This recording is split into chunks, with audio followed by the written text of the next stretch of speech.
বলে ফেলো, কান খোলা আছে।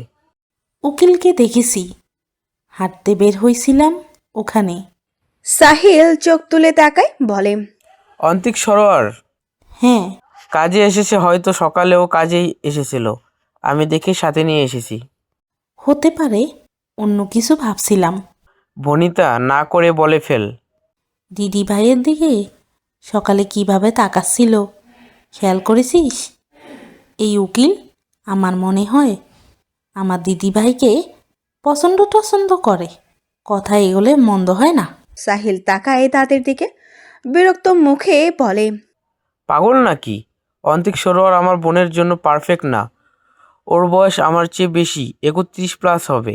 আমার বোনের বিয়ে ওর সাথে বয়সে যাবে এমন কারো সাথেই দেব। ফুপিও পাশে বসেছিলেন, তাদের কথোপকথন শুনে বলেন, বয়সে যাবে এমন কারো সাথে? খারাপভাবে নিস না, কিন্তু ওর সাথে ঘটনা একটা ঘটেছে, আবার এখন পোয়াতি। ওকে বিপত্তিক অথবা ডিভোর্সি কোনো ছেলের সাথে দিতে পারবি, আর 30-এর নিচে এমন ছেলে পাবি, সেখানে অন্তিক ছেলেটার বয়স বাছাই করছিস? আমার তো মনে হয় মা যেমন বলেছে, ছেলেটা যদি আসলেই ওকে পছন্দ করে থাকে, তাহলে আমাদের নিজেদেরই ওর পরিবারের সাথে কথা বলা উচিত। ফুপির কথাগুলো একেবারে অযৌক্তিক নয়, কিন্তু সাহিলের পায়ের রক্ত মাথায় উঠে যায়। তবু নিজেকে যথাসম্ভব ঠান্ডা রেখেই বলেন, আমার বোনকে অবিবাহিত ছেলের সাথে বিয়ে দেব, বাচ্চা সহ বিয়ে দেব অবিবাহিত ছেলের সাথে। মাথায় ঢুকিয়ে নাও কথাটা, আর ভবিষ্যতে ওর জন্য উল্টাপাল্টা প্রস্তাব আনতে যেন না দেখি কাউকে। ঢাকার ব্যস্ত শহরের ভেতর এক আধুনিক ফটো স্টুডিওর দরজাটা খুললেই অন্য এক জগৎ। বাইরে গাড়ির হর্ন, ধুলাবালি, মানুষের তাড়া, আর ভেতরে একদম আলাদা নীরবতা। শুধু আলো আর শাটারের শব্দে ভরপুর। স্টুডিওর মাঝখানে বড় একটা ব্যাকড্রপ টানানো, অফ হোয়াইট আর ধূসর মিশ্র রঙের, যাতে আলো পড়তেই নরম ছায়া তৈরি হয়। একপাশে বড় একটা সফট বক্স লাইট রাখা আছে, অন্য পাশে রিফ্লেক্টর বোর্ড। ওপর থেকে লাইটিং রেক ঝুলছে, ফটোগ্রাফার আলোর অ্যাঙ্গেল মিলিয়ে নিচ্ছে। তোষা মেকআপ রুম থেকে বের হয়ে আসে, তার পরনে ড্রেসটি খুব স্টাইলিশ আর নিখুঁতভাবে সাজানো। নির্দিষ্ট জায়গায় গিয়ে বসতেই মেকআপ আর হেয়ার স্টাইলিস্ট ফাইনাল টাচ দিতে শুরু করে। তাদের কাজ শেষ হলে তোষা সামনে তাকায়। চারপাশের লাইটিংয়ের কারণে সামনে তাকাতেই চোখে আলো পড়ে। ক্যামেরাম্যান বসেছে ট্রাইপডে লাগানো হাই অ্যান্ড ক্যামেরা হাতে, মাঝে মাঝে লেন্স পাল্টাচ্ছে। সে ক্যামেরার দিকে চোখ রেখে বারবার বলে, তার পাশে লাইটম্যান পজিশন ঠিক করছে। হালকা পাতলা গরনের একটা ছেলে অল্প করে ফ্যান চালিয়ে দিচ্ছে, যেন চুল হাওয়ায় খেলে যায়। ব্যাকগ্রাউন্ডে অ্যাসিস্ট্যান্টরা প্রপস ঠিক করছে, ফুল চেয়ার আর ছোট্ট টেবিল, যেখানে তোষা হালকা ভর দিয়ে রিপিট যেখানে তোষা হালকা ভার দিয়ে দাঁড়াবে। ক্লিক ক্লিক ক্লিক, প্রতিটি ফ্ল্যাশের সাথেই তোষার বিভিন্ন অ্যাঙ্গেলের ছবি ফ্রেমবন্দি করছে ক্যামেরাম্যান। মাঝে মাঝে সে আয়নায় তাকিয়ে নিজেকে দেখে নেয়, সামান্য চুল ঠিক করে আবার পোজ নেয়। মিউজিক বাজছে হালকা, যাতে মুডটা আরেকটু প্রাণবন্ত হয়। সবাই নিজেদের কাজে ব্যস্ত, খুব মনোযোগী সমন্বয়ে কাজ করছে পুরো সেটে। তোষার ফটোশ্যুট শেষ হয়, ক্যামেরাম্যানের পাশে গিয়ে তার হাতে থাকা ক্যামেরাতে ছবিগুলো দেখতে থাকে। কোনটা ভালো লেগেছে, কোনটা লাগেনি, তা নিয়ে আলোচনা করে। এমন সময় বাইরে থেকে একটা মেয়েকে তাড়াহুড়ো করে ভেতরে আসতে দেখা যায়। মেয়েটা এখানেরই একজন স্টাফ। সে অস্থির ভঙ্গিতে এসে হড়বড়িয়ে বলে, ম্যাম, বাইরে একটা লোক এসেছে, আপনাকে খুঁজছে। আমি বলেছি আপনার ফটো সেশন চলছে, এখন বাইরের কারো ভেতরে আসা সম্ভব না। ম্যাম, ফ্রি নেই। তা লোকটা শুনছে না, শুটিং সেট উড়িয়ে দেবে বলছে। আমার মনে হয় কোনো আত্মীয় হবে, বুঝতে পারছি না কি করব। মেয়েটির কথা শুনে সকলে তাকায়। হঠাৎ এখানে কোনো আততায়ী আসবে কেন? আর এসে তোষাকেই বা খুঁজবে কি কারণে? সবাইকে বিচলিত দেখায়। হ্যাংলা পাতলা গরনের ছেলেটা ফোনের ভিডিও অন করে দিয়েছে। যদি আসলেই কোনো সন্ত্রাস বা আততায়ী হয়, দরকার পড়লে লাইভে যাবে। সবাইকে বিচলিত দেখালেও তোষাকে তেমন একটা ভয় পেতে দেখা যায় না। কোন আততায়ী নয়, সাইকো একটা। তুমি বলো, তোষা ম্যাম একটু আগে বেরিয়ে গেছে। মেয়েটিকে একটু দ্বিধান্বিত দেখায়। কিন্তু আমি তো বলেছি আপনি ফটোশ্যুট করছেন। তোষা বিরক্ত হয় কিছুটা, সে আর কিছু বলবে তার আগে দেখা যায় ইরফানকে কটকট পায়ে ভেতরে আসতে। পেছন থেকে দুটো গার্ড তাকে আটকাতে চাইছে, কিন্তু ইরফান বেপরোয়া ভঙ্গিতে হেঁটে ভেতরে চলে আসে, তাদের উপেক্ষা করে। ভেতরে সে এক পলক চারিদিকে তাকিয়ে তোষাকে দেখতে পেয়ে তার দিকেই এগিয়ে যায়। তবে কথাটা আগে তোষাই বলে। কি সমস্যা? এখানেও নিজের গুন্ডাগিরি দেখাতে হবে? থাপড়ে দাঁত ফেলে দেবো বেয়াদব। দাঁতে দাঁত চেপে কথাটা বলে তোষাকে আপাদমস্তক দেখে। তারপর বাকিদের দিকে তাকায়। কপালের রগগুলো ফুলে উঠেছে, ইরফানের ভীষণ রেগে আছে বোঝাই যাচ্ছে। তোষা ইরফানের রাগকে ভয় না পেলেও মানুষজনের সামনে রাগ দেখালে খুব অপ্রস্তুত হবে, কারণ গোয়ার ছেলেটার রাগ দেখানোটাও তেমন ধরনের। তাই তাকে বাকিদের দিকে চল শক্ত করে তাকাতে দেখে তোষা সবাইকে ইশারা করে যেন বেরিয়ে যায়। স্টুডিওটা তার মামার, বেশ বড় আর জনপ্রিয় তার মামার স্টুডিওটা। সে নিজের ডিজাইন করা ড্রেসের মডেল হয়ে নিজেই ফটোশ্যুট করবে বলার পর তার বাবা মা কেউ মানতে চায়নি। পরে তার জেদের কাছে হার মেনে নিজের ভাইকে জানিয়েছে মেয়ের বিষয়টা তার মামা নিজেই এখানে, অর্থাৎ নিজের স্টুডিওতে ফটোশ্যুট করার ব্যবস্থা করে দিয়েছে। মামারও থাকার কথা ছিল, কিন্তু একটা কাজে আটকা পড়ায় আর আসা হয়নি। তবে নিজের ভাগ্নির ফটোশ্যুট চলবে আজ, তাই সর্বোচ্চ ফ্যাসিলিটিস দিয়ে রেখেছেন। ওরা সবাই চলে গেলে ইরফান শক্ত করে তোষার বাহু ধরে তাকে কাছে টেনে নেয়। রেগে আছে সে খুব, দাঁতে দাঁত চেপেই বলে। ডানা গজিয়েছে না? খুব শখ মডেলিং করার। ওই ছবিগুলোর একটাও যদি কোনো সাইডে যায়, কসম তোর শেষ দিন হবে ওই দিনটাই। তোর কথা নাকি সব সময়? আর আমি ন্যাংটা ছবি তুলিনি যে কোনো সাইটে গেলে তো চুলকানি হবে। এসব ফালতু রাখ, অন্য কোথাও গিয়ে দেখা। মাথা গরম করিস না তোষা, তোকে আমি ছবি তুলতে মানা করিনি একবারও।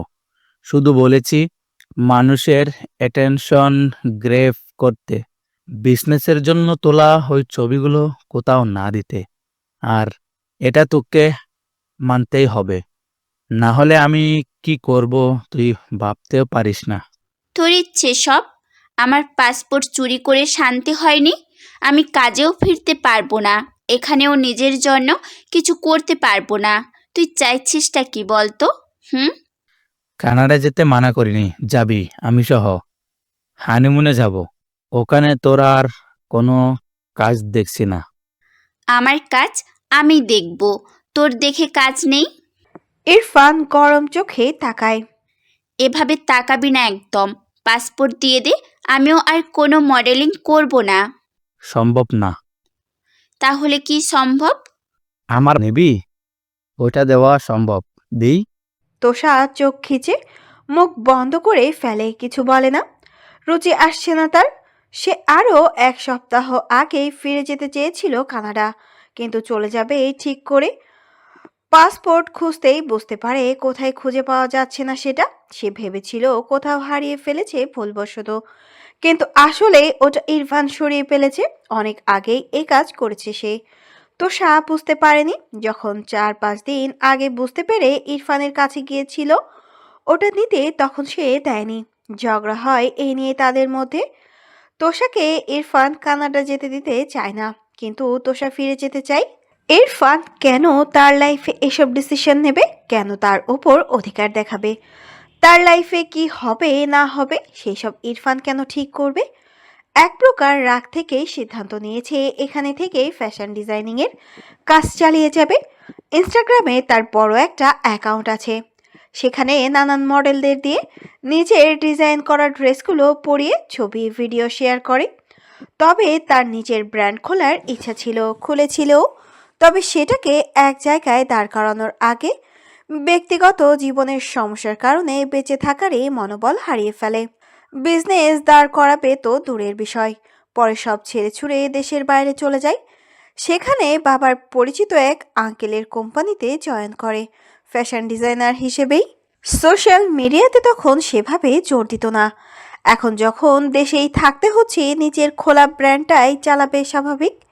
কিন্তু নিজের ড্রেস নিজে পরে ফটোশ্যুট করার বিষয়টা মূলত ইরফানের প্রতি জেদ থেকেই করেছে।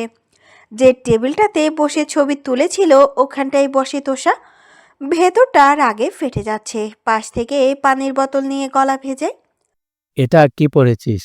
পেছনে সবই তো দেখা যাচ্ছে। ইনার টিনার পরিসনি? এসব কি ড্রেস, হ্যাঁ? বলতে বলতে পেছনের লেস আপ ব্যাকের স্ট্রাপে হাত দেয় সে। তোষা ঝাড়া মেরে তার হাতটা সরিয়ে দেয়। এটা মেয়েদের ড্রেস, তাই এসব কি ড্রেস তোর না জানলেও চলবে। যা এখান থেকে, আমার আরও কাজ আছে।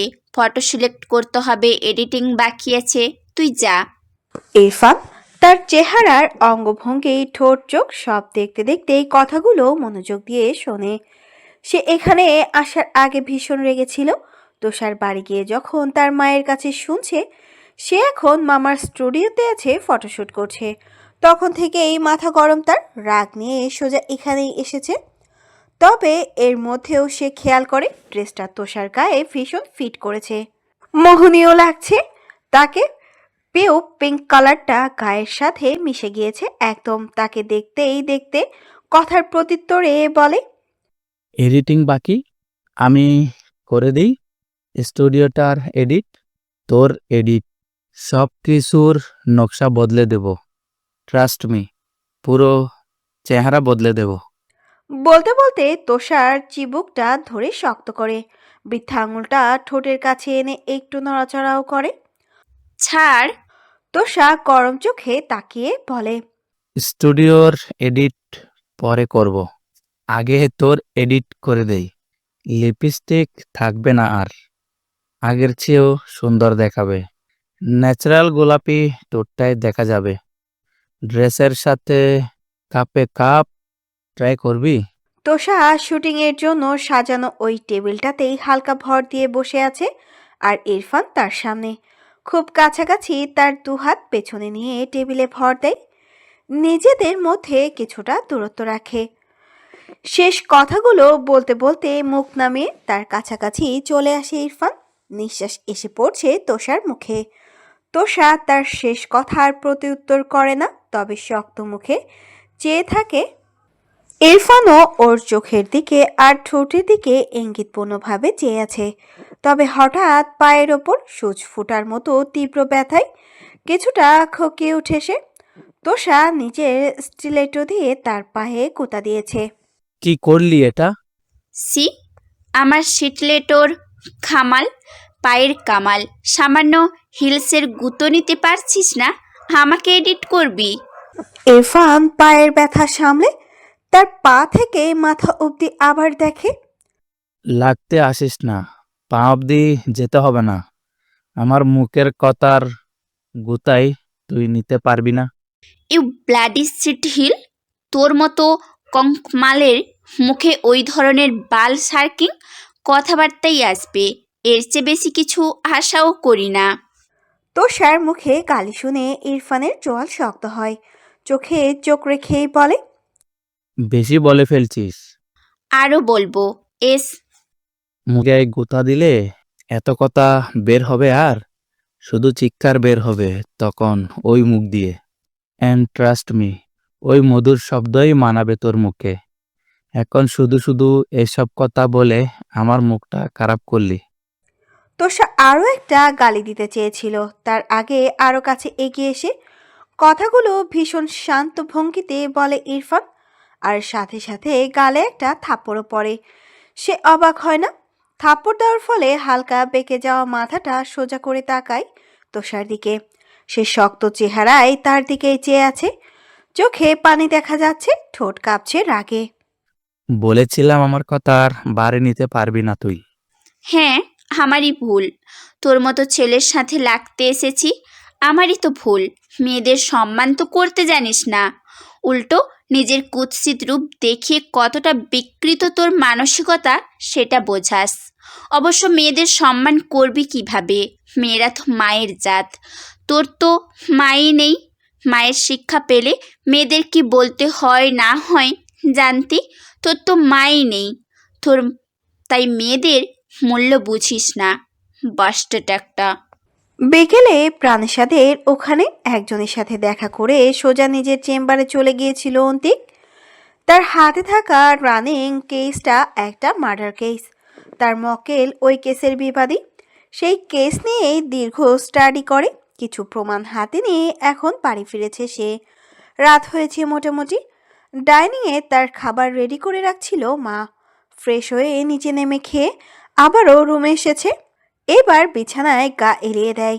আজ শান্তির ঘুম দেবে অনেক দিন পর। প্রাণেশের সাথে মান অভিমান মিটে গিয়েছে।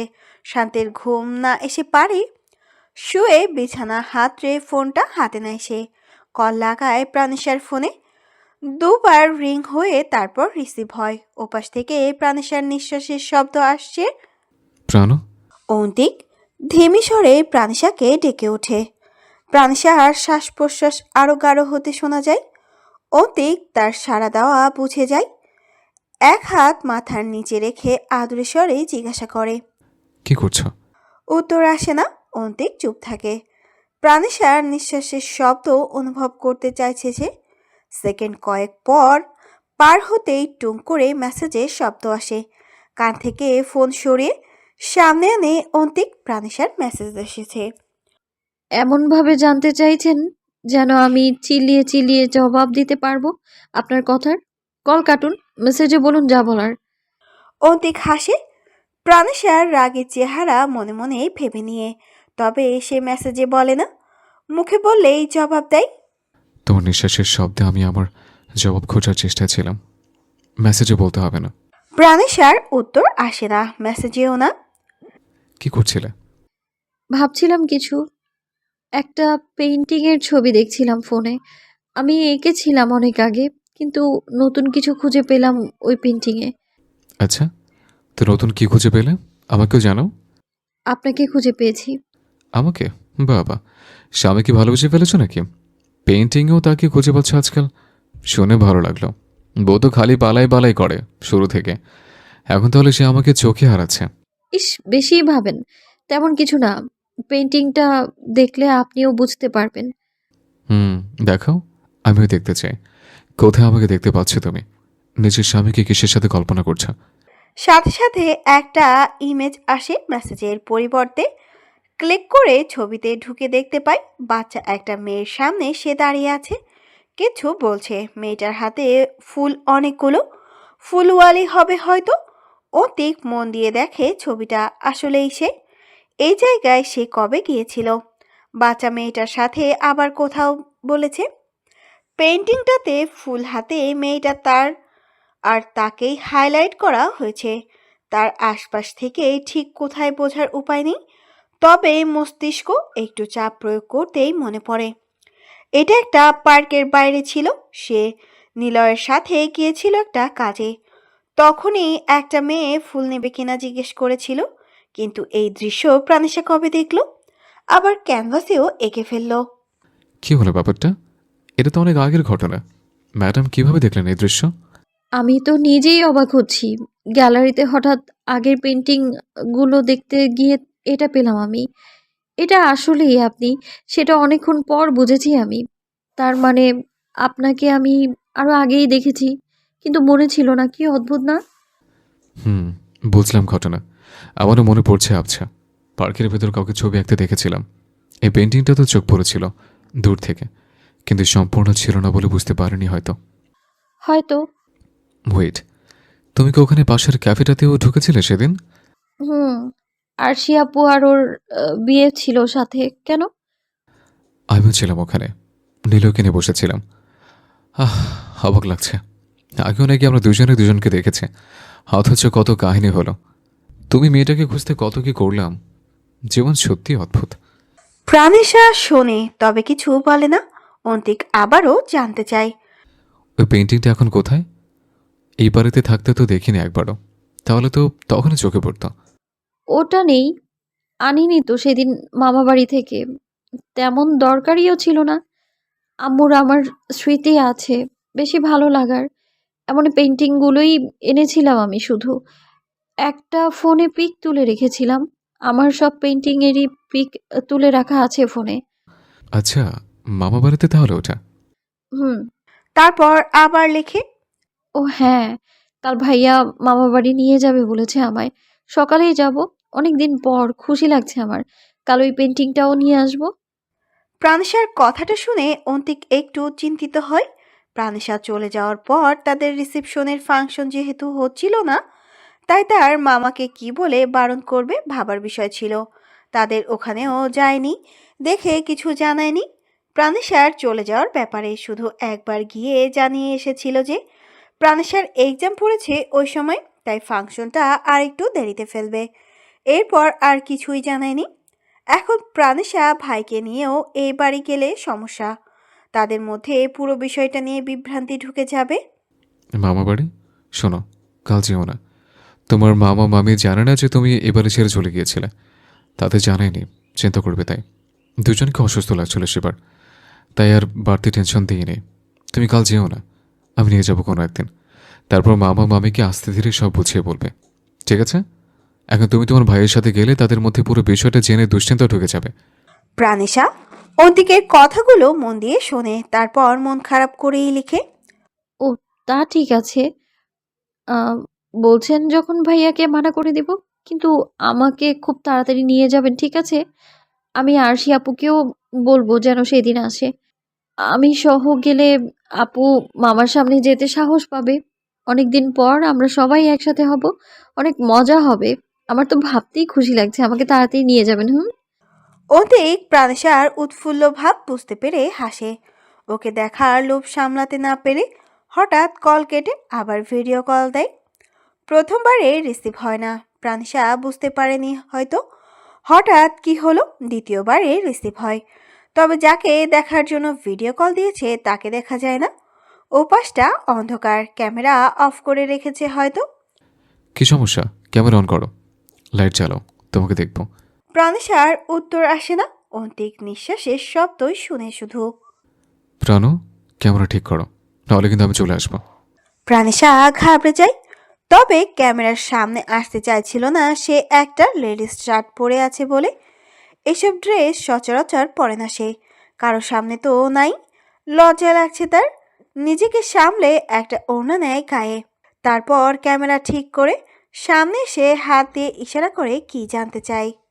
লজ্জা পেয়েছে তা বুঝতে দেয় না, তবে ওকে দেখবে বলে ভিডিও কল দিয়ে খুঁটিয়ে খুঁটিয়ে না দেখলে হয়। অন্তিক আগাগোড়া দেখে প্রাণেশাকে, বুঝতে পারে বউ কেন সামনে আসতে চাচ্ছিল না। মনে মনে হাসি পায়। তার বাচ্চা পেটে নিয়ে শার্ট পরে সামনে আসতে লজ্জা পাচ্ছে। অন্তিক নিজেও খালি গায়ে আছে, তার স্বভাব খালি গায়ে রাতে ঘুমানো। এতদিন পর এভাবে দেখে প্রাণেশা সংকোচ করে তার দিকে তাকাতে। ওকে নিজের দিকে না তাকাতে দেখে অন্তিক আবার হেসে ওঠে কিছুটা শব্দ করে।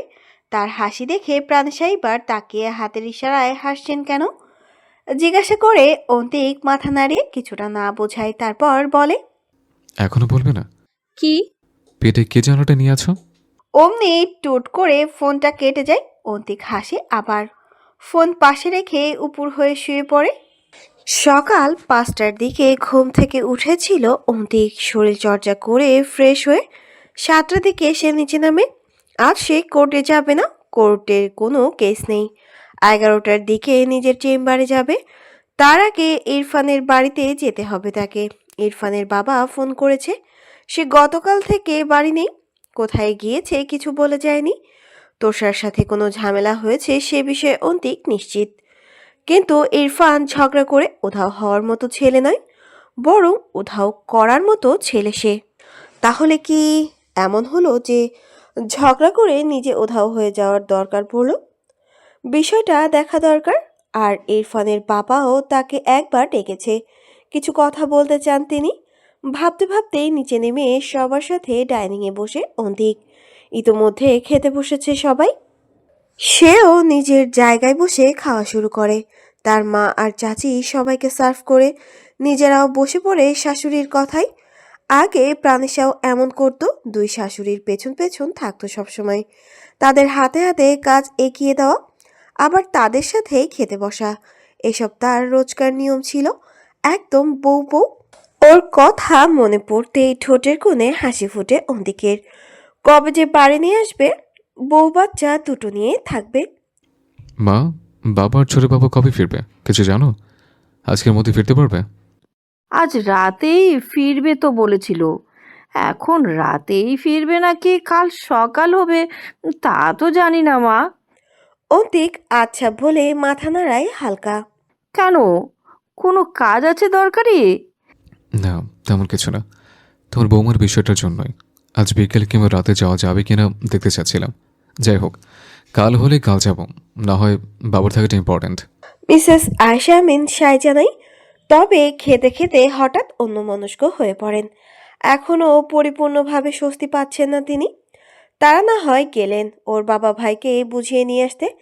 প্রাণেশাও চলে আসলো মান অভিমান ভুলে, কিন্তু এরপর আদৌ এই দ্বিতীয় সুযোগ কাজে আসবে তো?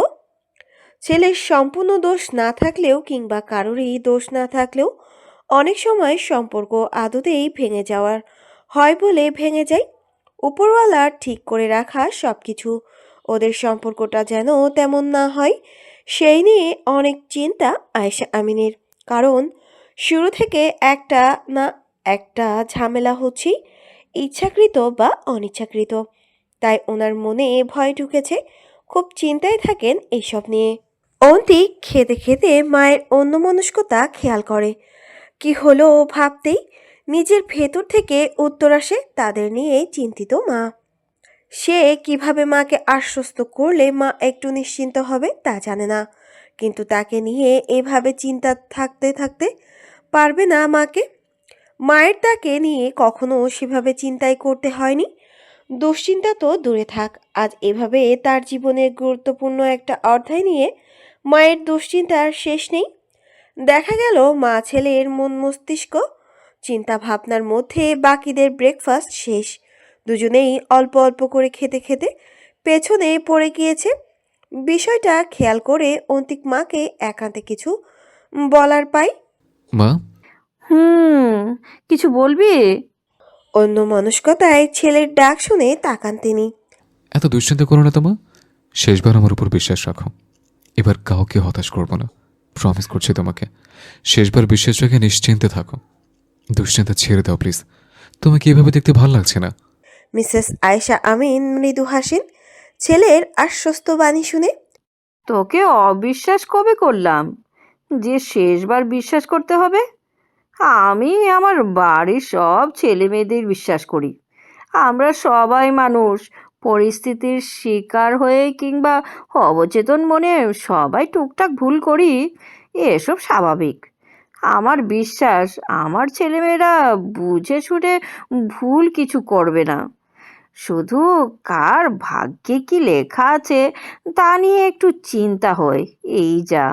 বলতে বলতে তিনি ভারী নিঃশ্বাস ফেলেন। অতিক বুঝতে পারে মায়ের মধ্যে মা সূচক চিন্তা ভাবনাগুলোই ঘুরঘুর করছে। যাই হোক, এইসব চিন্তা থেকে একটু রিলিফ দিতে খুশির খবর দেওয়া ছেলের হিসেবে তার কর্তব্য। একথা ভেবে আবার দৃষ্টি আকর্ষণ করে মায়ের। শোনো মা, একটা খবর আছে, দরকারি খবর। দরকারি? কি দরকারি খবর?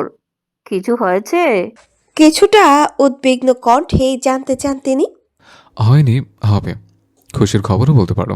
তো খুশির খবর মুখটা হাসি খুশি করে বলা যায় না? আশ্চর্য, ভয় পেয়েছিলাম। ছেলের ওপর কিছুটা চওড়াও হলে বলেন তিনি। অন্তিক হাসে মায়ের কথা শুনে, এক পলক তাকিয়ে আবার নিজের প্লেটে মনোযোগ দেয়। খেতে খেতে স্বাভাবিক স্বরেই বলে দেয়, তুমি বুড়ো হয়ে গিয়েছ, দাদি হচ্ছে খুব তাড়াতাড়ি। মিসেস আয়েশা আমিন প্রথমে এই কথাটা মাথায় ক্যাচ করতে পারেননি। অন্তিকেরও আলাদা কোনো এক্সপ্রেশন নেই, তাই বিভ্রান্ত চোখে তাকান। সেকেন্ড কয়েক যেতেই ব্যাপারটা বুঝতে পেরে বিস্ময়ে তাকান। আসলেই হতবাক চিত্তে জানতে চান। অন্তিক খেতে খেতেই জবাব দেয়, হ্যাঁ, যেদিন হামলা হলো সাইলার ওর ওপর, সেদিন হসপিটাল থেকে আসছিল। কী কারণে হসপিটাল গিয়েছিল খোঁজ নিয়েছিলাম। তোমার বৌমা প্রেগনেন্ট, মা হচ্ছে সে, তুমিও দাদি হবে। নাও, তোমার আশা পূরণ হলো। ছেলের বিয়ের আগে, মেয়ে দেখার আগে নাতি নাতি নিয়ে খেলার স্বপ্ন দেখতে, কিছু মাস পর তোমার সেই স্বপ্ন পূরণ হবে। হতবাক হয়েই ছেলের কথা শুনেন আয়েশা আমিন। কি অবলীলায় কথাগুলো বলে দিল, অথচ ওনার খুশিতে বুক ধরফর করছে। এমন দিনও দেখে যেতে পারবেন ভাবেননি তিনি। আগে ভাবলেও অন্তত ছেলের বিয়ের পর সেই ভাবনা আর আসেনি, যেখানে তাদের সংসারটাই হবে কিনা, টিকবে কিনা টিকবে না, সেই নিয়েই তো দ্বন্দ্বে ছিলেন ভেতরে ভেতরে।